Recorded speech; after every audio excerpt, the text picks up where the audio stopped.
Fani FS kembali menghadirkan suara dari Mas Irfan nih, yang mungkin bisa memberi warna baru ya. Nggak cuma saya aja di sini, tapi jangan khawatir, saya tetap ngisi di sini kok reguler tiap hari. Dan ini dia, Mas Irfan membawakan sebuah kisah masih dari Mbak Laila. Ini dia selengkapnya, pelakor santet istri sah. Mas, ini lipstik siapa mas? Teriak Selvi. Apa sih, kamu pagi-pagi udah teriak-teriak? Ucap Mas Burhan. Ini lipstik siapa mas? Yang ada di kantong kemeja kamu, cecar Selvi. Kamu selingkuh mas dari aku, tanyanya. Namun Mas Burhan hanya terdiam saja, meninggalkan Selvi untuk berangkat ke kantor. Mbak Selvi terus mengejar Mas Burhan, berharap semua pertanyaannya dijawab oleh suaminya. Mas, jawab dulu pertanyaanku. Ini lipstik siapa?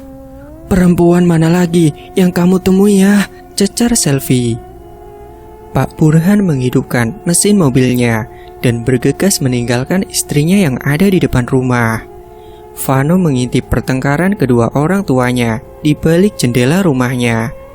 Anak seusia Vano sudah harus menerima kenyataan bahwa orang tuanya selalu bertengkar, membuat Vano menjadi anak yang pendiam dan jarang bergaul dengan anak-anak yang lain seusianya.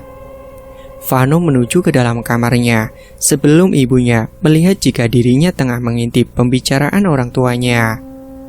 Vano, sini nak, teriak ibunya. Iya bu, ada apa?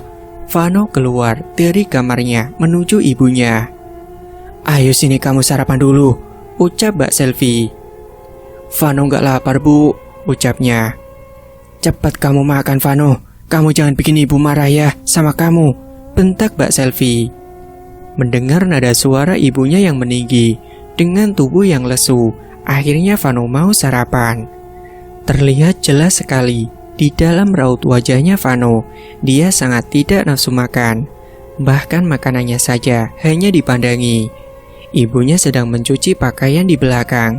Saat itu, Vano sarapan sendirian.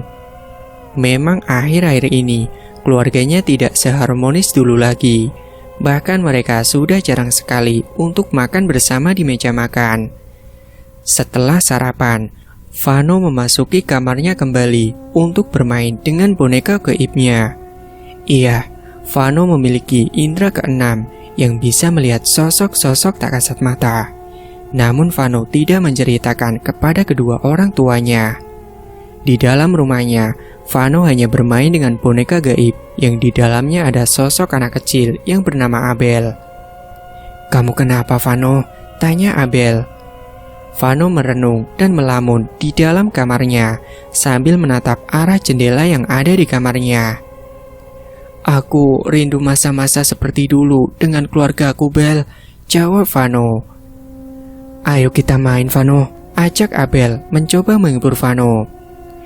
Enggak ah, aku masih malas untuk ngapa-ngapain, jawabnya. Seketika Abel menghilang dari samping Vano dan kembali masuk ke dalam boneka yang ada di kamarnya.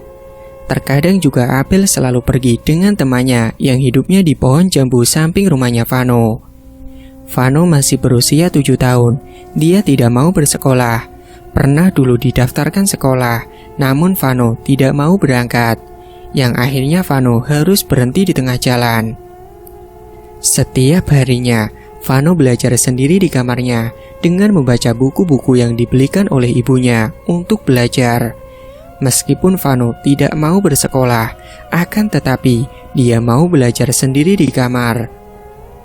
Mas Burhan bekerja di sebuah kantor BPN, Badan Pertanahan Nasional.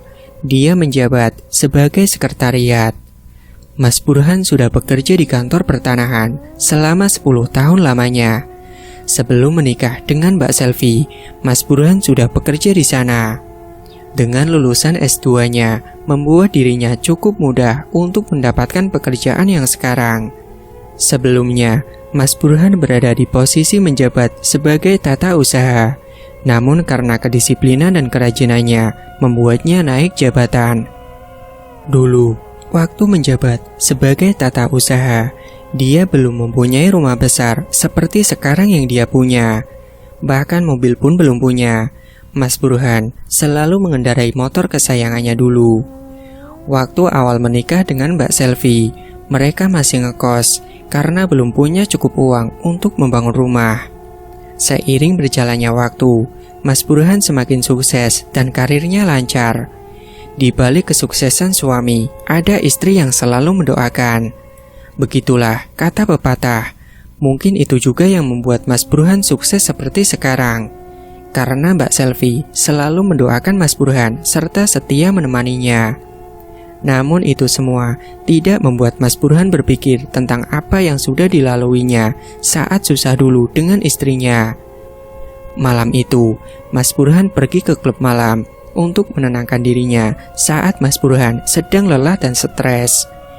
Di klub malam itu, Mas Burhan bersama dengan wanita cantik yang disebut-sebut sebagai simpanannya atau pacar gelapnya. Mereka sedang asik berpesta mabuk-mabukan. Dengan ruangan diskotik lampu kelap-kelip, mereka berjoget-joget bersama. Bahkan, mereka juga bermesraan, yang mana semua mata melihat ke arah keduanya bagaikan sepasang suami istri yang mesra. "Mas, kapan kamu mau menceraikan istrimu?" ucap wanita yang bernama Laras. "Iya, kamu sabar ya," ucap Mas Burhan singkat. Laras memalingkan wajah dari Mas Burhan karena malas mendengar ucapan pacarnya itu yang selalu bilang sabar. Laras meneguk sebuah botol yang berisi minuman keras dengan banyaknya. "Laras, stop. Kamu jangan terlalu banyak minum," kata Burhan. Tubuhnya Laras sudah sempoyongan dan bicaranya juga sudah ngelantur. "Mas, ayo nikah sekarang," ucapnya. Lalu Mas Burhan memapah Laras menuju ke depan mobilnya untuk pulang. Akhirnya Mas Burhan mengantarkan Laras untuk pulang ke rumahnya.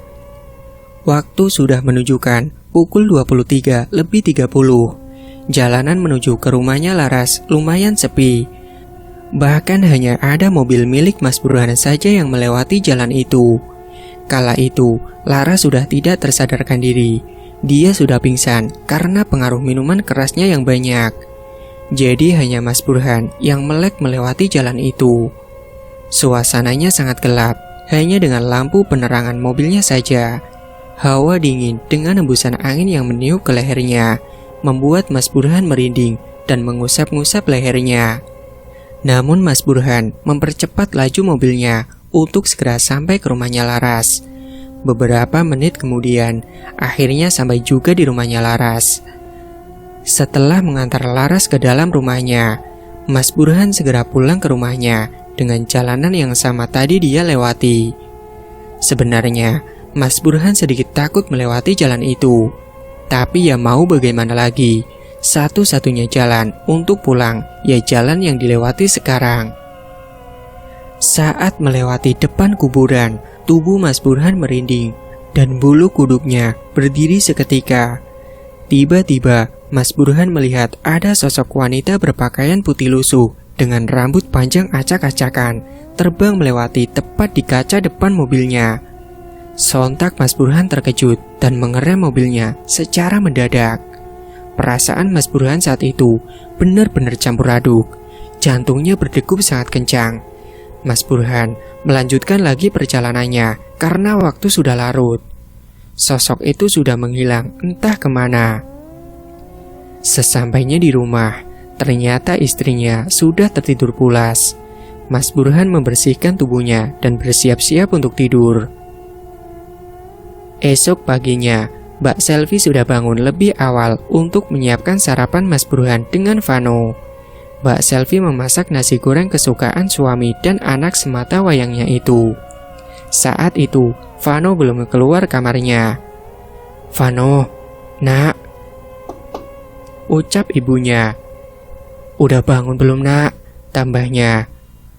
Vano mengucek kedua matanya yang baru terbangun. "Iya, Bu," jawabnya singkat. Lalu Vano terbangun dari kasurnya dan membukakan pintu kamarnya yang masih terkunci. "Krak." "Vano, ayo kita sarapan dulu," ucap Bu Selvi. Vano hanya mengangguk menjawab ucapan ibunya. Dengan bermalas-malasan, Vano menuju ke ruang makan. "Bapak mana, Bu?" tanya Vano. "Belum bangun. Bentar ya, Ibu bangunkan dulu," ucapnya. Bu Selvi bergegas menuju ke dalam kamar untuk membangunkan suaminya yang masih tertidur pulas. Mas, bangun, sudah siang," ucapnya sambil menepuk pundak Mas Burhan. Iya," jawabnya singkat. "Ya sudah, cepet bangun, udah ditungguin Vano di ruang makan itu," kata Mbak Selvi. Mas Burhan bangun dan mengambil handuk yang berada di belakang pintu kamarnya untuk segera pergi mandi.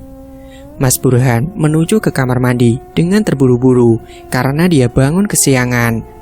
Sesaat setelah mandi, Mas Burhan ikut sarapan dengan anak dan istrinya. "Mas, tadi malam kamu pulang jam berapa?"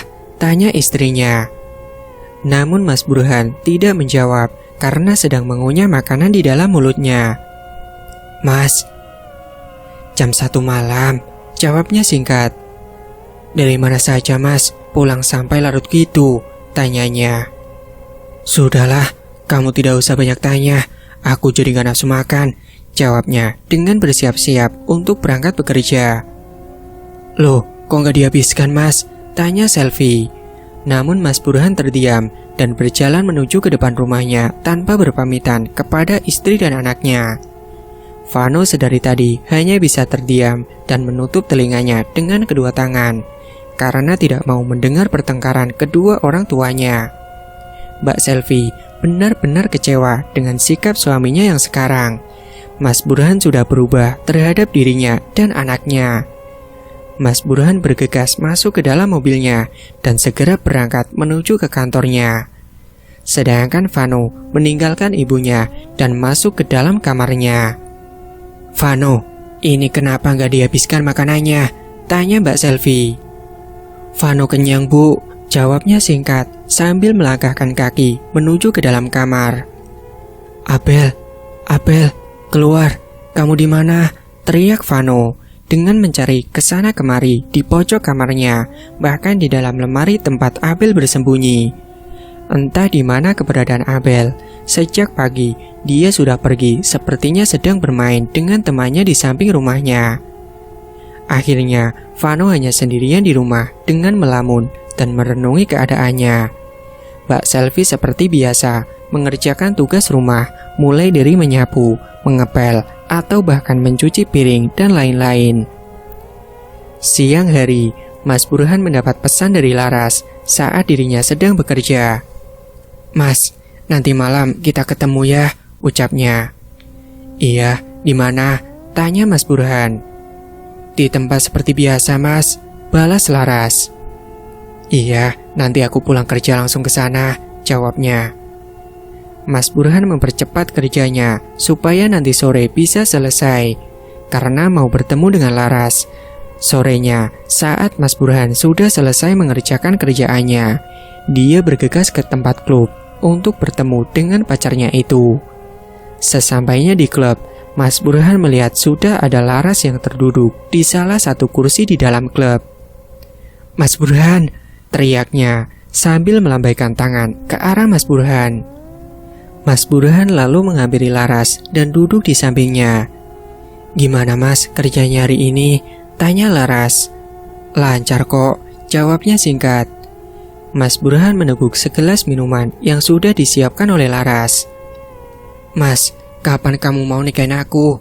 tanya Laras.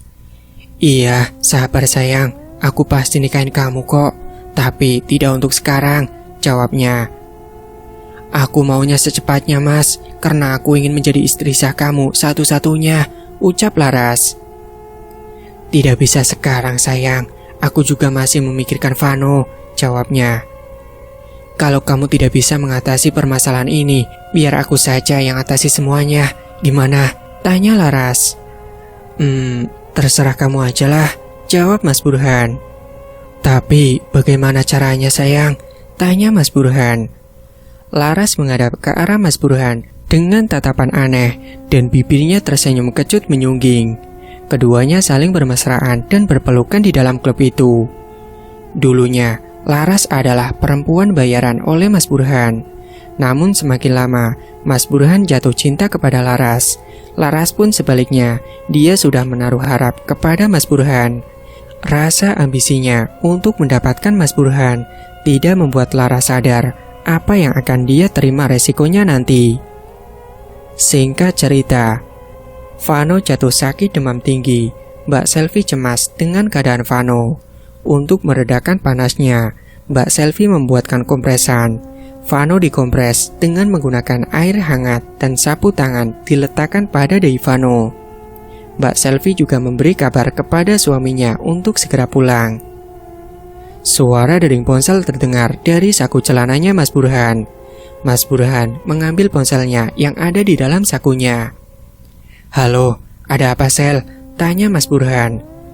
"Cepet pulang Mas, Vano sakit demam tinggi," ucapnya. "Iya ya, aku pulang," jawabnya. Mas Burhan mengakhiri teleponnya dan dengan panik segera pulang. "Aku pulang dulu ya sayang, kamu bisa pulang sendiri kan?" ucap Mas Burhan. "Iya," jawab Laras cuek. Mas Burhan mempercepat laju mobilnya dengan buru-buru untuk sampai di rumahnya. Terdengar suara mobil Mas Burhan sudah datang di depan rumahnya. Tiba-tiba saja Mas Burhan datang ke kamar Vano dan menampar istrinya. "Plak! Kamu nampar aku Mas, salah aku apa?" tanyanya. "Sini keluar, aku mau ngomong sama kamu," ucap Mas Burhan. Mas Burhan menarik paksa tangan Mbak Selvi menuju ke depan kamarnya Vano dan menutup rapat pintu kamar Vano karena supaya Vano tidak mendengar pertengkaran orang tuanya. "Kamu ini gak becus ngurus anak," ucap Mas Burhan. "Maksud kamu apa Mas? Aku sudah mencoba jadi istri dan ibu yang terbaik, tapi kamu gak pernah melihat pengorbananku selama ini karena kamu sibuk di luaran sana," ucapnya. "Lihat Vano sampai sakit, pasti kamu tidak mengurusnya dengan baik," ucap Mas Burhan. "Kamu itu egois Mas, Vano juga butuh kamu, tapi kamu tidak pernah ada untuknya," ucap Mbak Selvi. "Sudahlah, kamu tidak usah menyalahkan aku juga kerja untuk kalian," jawabnya. Mas Burhan meninggalkan istrinya begitu saja, menuju ke dalam kamarnya. Mbak Selvi kembali masuk ke dalam kamar Vano, dengan hati yang sakit bagaikan disayat-sayat pisau yang tajam. Ibu kenapa?" tanya Vano. "Gak apa-apa kok sayang, kamu cepat sembuh ya," ucap Selvi dengan berusaha menahan tangisnya di depan Vano. Tiba-tiba pintu lemarinya terbuka dengan sendirinya. Krak.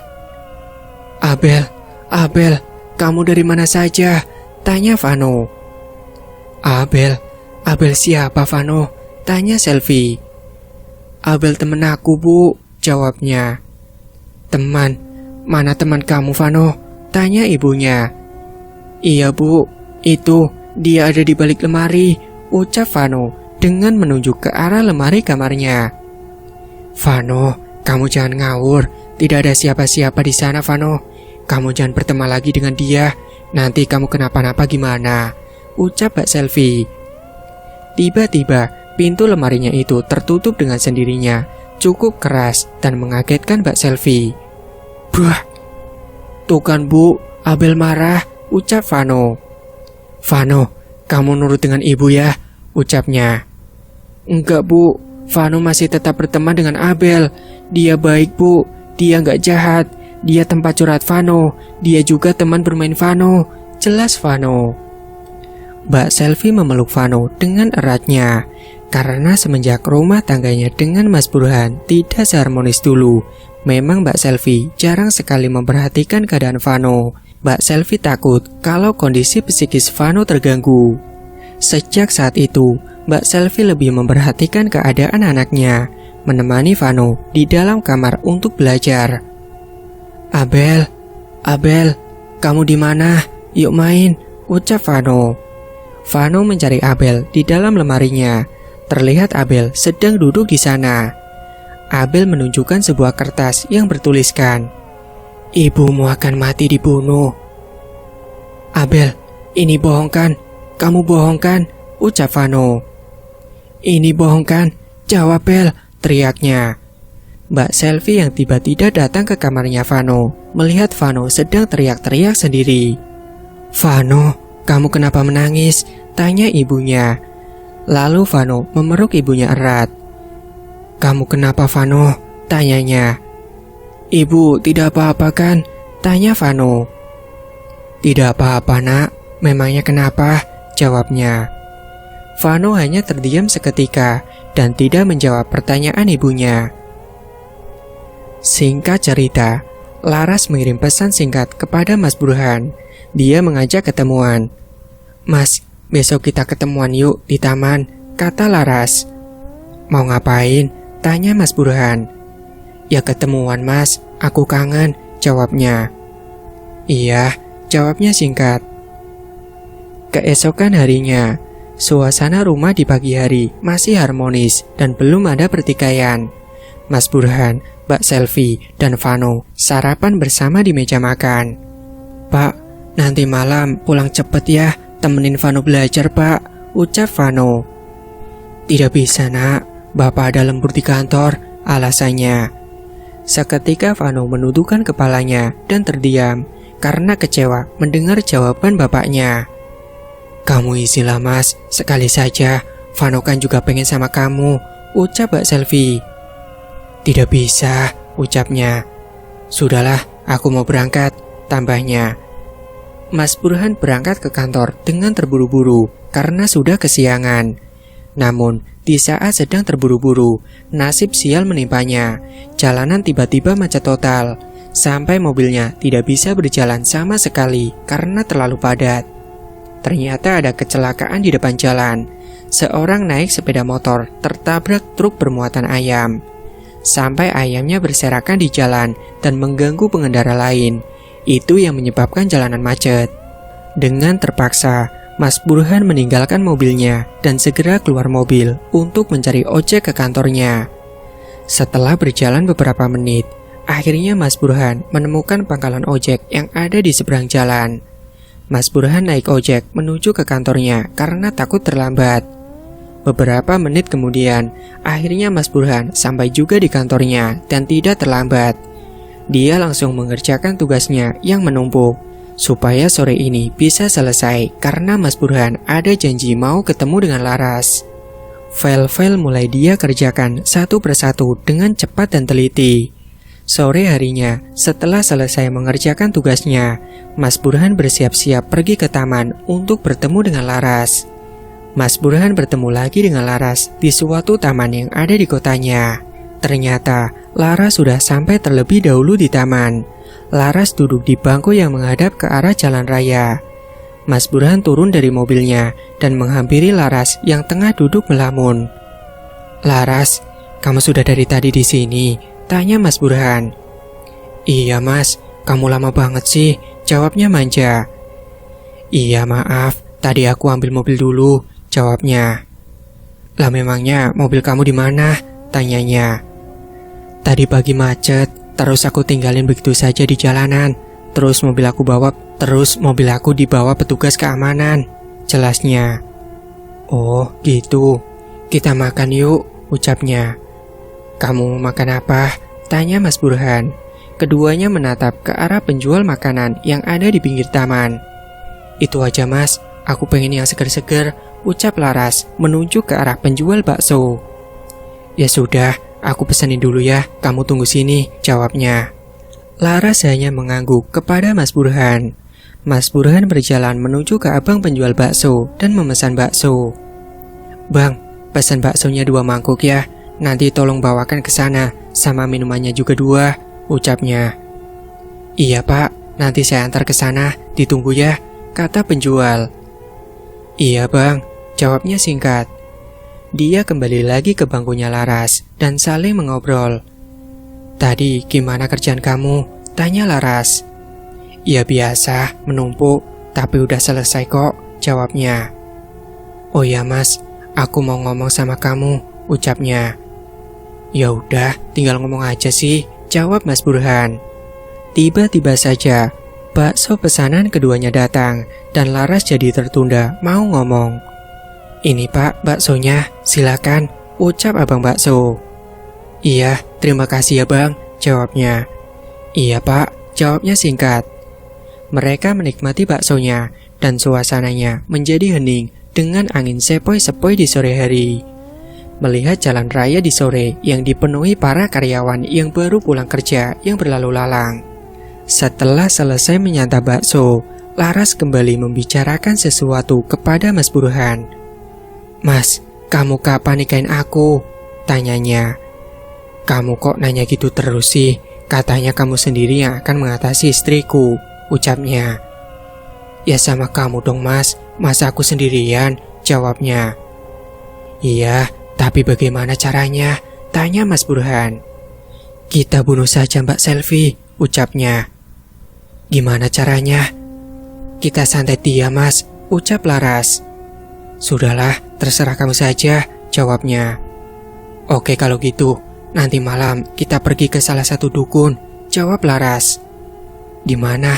Kamu ini nekat sekali, jawabnya. Kata kamu terserah aku. Ya sudah, kamu ikuti saja apa yang aku lakukan, ucap Laras. Rencana pembunuhan Mbak Selvi akan segera dilaksanakan malam ini. Mereka berdua pergi ke salah satu tempat dukun santet yang letaknya berada di pelosok desa. Perjalanan keduanya dilalui sangat berliku-liku dan mereka harus melewati kanan kirinya itu hutan. Jarak dari rumah ke dukun santet menempuh waktu sekitar 1 jam lebih. Terlihat ada suatu bangunan rumah tua yang berada di tengah hutan berdiri sendirian. Bangunan rumahnya seperti sudah tidak terawat dan usang. Namun, walaupun tempatnya jauh dan letaknya di tengah hutan, banyak orang yang berdatangan ke rumah Mbah Purno. Mas Burhan dan Laras harus menunggu terlebih dahulu di depan rumahnya Mbah Purno karena menunggu giliran untuk dipanggil. Setelah sudah menunggu selama 1 jam, akhirnya giliran Mas Burhan dan Laras untuk masuk ke dalam ruangan Mbah Purno. Mereka melihat seisi ruangan tersebut. Hawa ruangan Mbah Purno itu sangat mistis. Dengan semua isi yang ada di dalamnya serba hitam dan berbau kemenyan serta bau anyir yang menyeruak di hidung keduanya. Di dalamnya ada beberapa sesajen dan ada juga boneka-boneka dan media santet lainnya. Mas Burhan dan Laras duduk tepat berada di hadapan Mbah Purno. Ada keperluan apa kalian? Tanya Mbah Purno. Aku mau manusia yang bernama Selvi itu mati mbah, ucap Laras. Mbah Purno melakukan ritual di depan asap bakaran kemenyan dengan merapalkan mantranya. Sepertinya susah, ucap Mbah Purno. Kenapa mbah? Ada sosok anak kecil yang akan menghalangi ritual ini, ucap Mbah Purno. Apa anak kecil itu Abel? Tanya Mas Burhan. Iya betul. Dia sudah tahu kalau ibu temannya akan dibunuh. Dia sudah memberitahunya terlebih dahulu, ucap Mbah Dukun. Tapi apakah bisa sosok itu dilenyapkan mbah? Tanya Mas Burhan. Bisa, tapi maharnya, ucap Mbah Purno. Berapapun maharnya akan saya bayar mbah, asalkan buat Selvi mati, ucap Laras. Mbah Purno hanya tersenyum kepada keduanya. Kalian ini bukan suami istri kan? Tanyanya. Dasar, demi ambisi kalian sendiri membuat nyawa orang tak bersalah hilang, ucap Mbah Purno yang membuat Laras naik darah. Cepat lakukan saja mbah, akan saya bayar berapapun, ucap Laras. Mbah Purno merapalkan mantranya kembali di hadapan kemenyan dan beberapa sesajen. Lalu Mbah Purno mengikat boneka pocongan dengan tali. Sosok anak kecil itu sudah saya ikat, jadi dia tidak bisa macam-macam, ucap Mbah Dukun.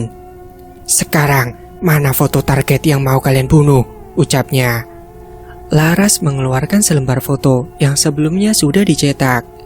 Ini mbah, jawabnya dengan memberikan foto itu kepada Mbah Purno.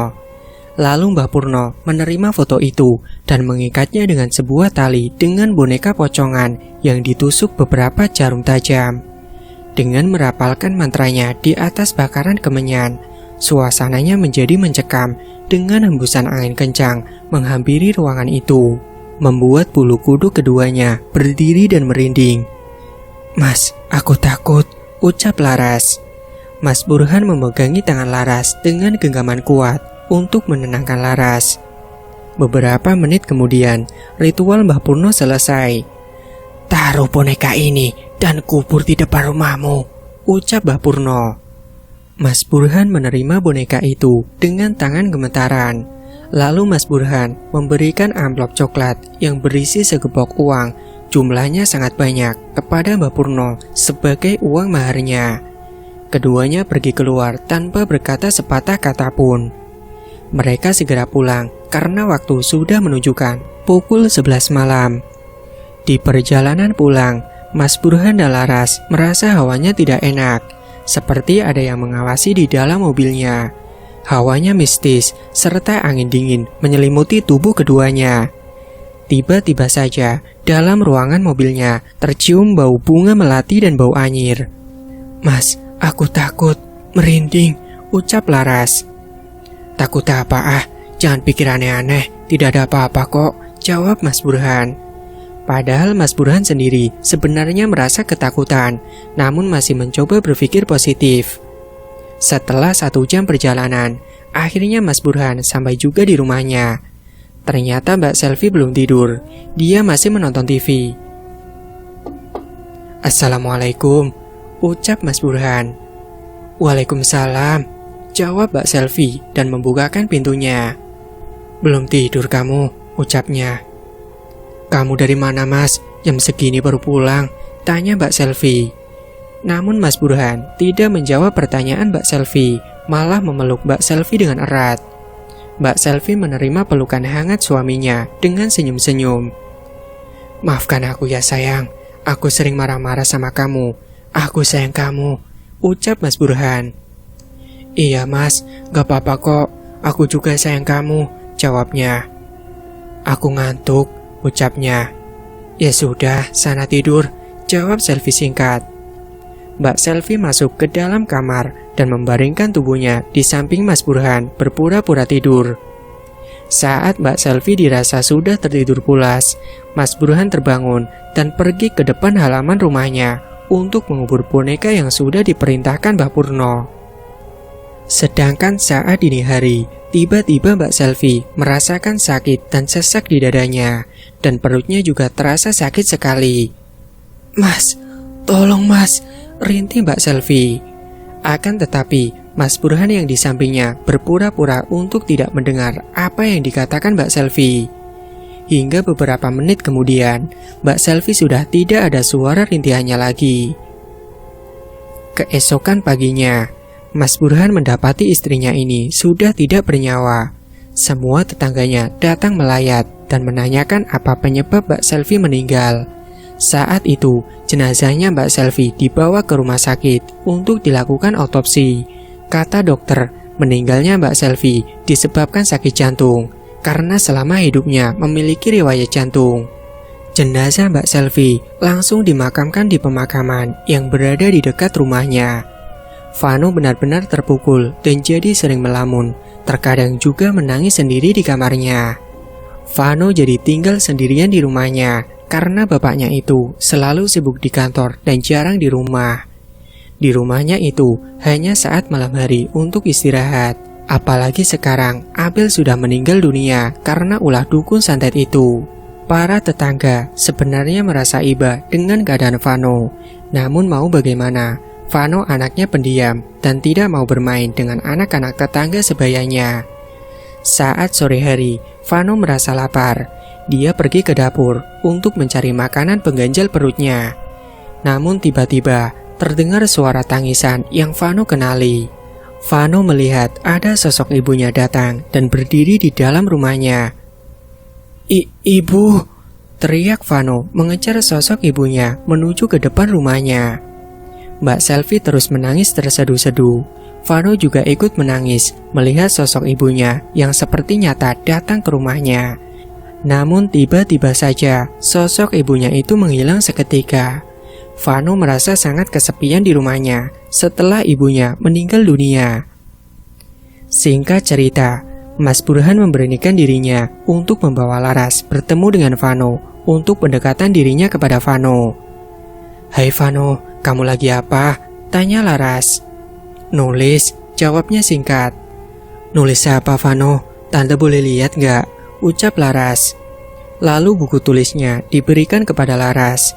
Tulisannya yang ditulis oleh Vano adalah, "Aku rindu Ibu Selvi dan Abel."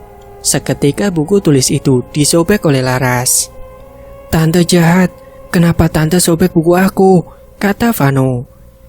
"Jangan pernah nulis nama-nama itu lagi ya Vano, tante tidak suka," ucap Laras. Vano merebut buku tulis itu dan masuk ke dalam kamarnya. "Kamu jangan seperti itu sama Vano, dia itu masih bersedih," ucap Mas Burhan. "Iya mas, maaf," jawabnya. Malam itu, Laras dan Mas Burhan mendengar ada suara tangisan di dalam rumahnya. Suara tangisan itu dikenali oleh Mas Burhan. Saat mereka sedang duduk di belakang rumahnya, tiba-tiba saja ada sosok wanita dengan tatapan mata tajam dan melotot ke arah Laras dan Mas Burhan. Sosok itu ternyata adalah almarhum istri Mas Burhan, yaitu Mbak Selvi. Tubuh keduanya seketika gemetaran dan merinding saat melihat penampakan Mbak Selvi. Singkat cerita, Mas Burhan dan Laras mendatangi Mbah Purno lagi. Dia menceritakan apa yang kemarin mereka alami, melihat sosok Mbak Selvi di rumahnya. "Bagaimana ini Mbah? Selvi masih saja gentayangan di rumah saya. Arwahnya tidak tenang," ucap Mas Burhan. Mbah Dukun merapalkan mantranya dan memberikan sebuah tali pocong. "Letakkan tali pocong ini dan ikatkan di depan rumahmu," ucap Mbah Purno. "Ini untuk apa Mbah?" tanya Laras. "Ikuti saja perintahku. Itu untuk pembatas goib, supaya arwah Selvi dan sosok Abel tidak bisa lagi datang dan masuk ke dalam rumahmu," ujar Mbah Purno. "Tidak hanya itu, Selvi dan Abel ingin balas dendam kepada kalian berdua karena telah membunuhnya begitu saja," tambahnya. "Bukan hanya itu, saya juga diteror oleh mereka," timbalnya. Mas Burhan dan Laras akhirnya pulang dengan membawa tali pocong yang sudah diberikan oleh Mbah Dukun. Sesampainya di rumah, Mas Burhan dan Laras meletakkan tali pocong itu di depan rumahnya. Para tetangga sekitar sering sekali menggujing Mas Burhan dan Laras karena tinggal serumah tanpa ikatan. Hingga suatu hari, mereka digerebek oleh warga sekitar. "Burhan, Burhan, keluar kamu!" teriak warga. Burhan keluar bersama dengan Laras. "Ada apa ini ramai-ramai?" tanyanya. "Pergi kalian dari kampung ini, kalian sudah mengotori kampung ini dengan zina," ucap salah satu warga. "Kalian jangan asal menuduh ya, kalian tidak ada bukti," ucap Mas Burhan. Karena memang tidak ada bukti yang jelas, akhirnya para warga tidak bisa mengusir Mas Burhan dan pacarnya itu.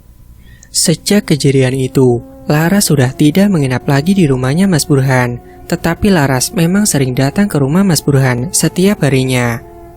Sebulan kemudian, akhirnya mereka akan melangsungkan sebuah pernikahan yang sudah lama mereka tunggu-tunggu.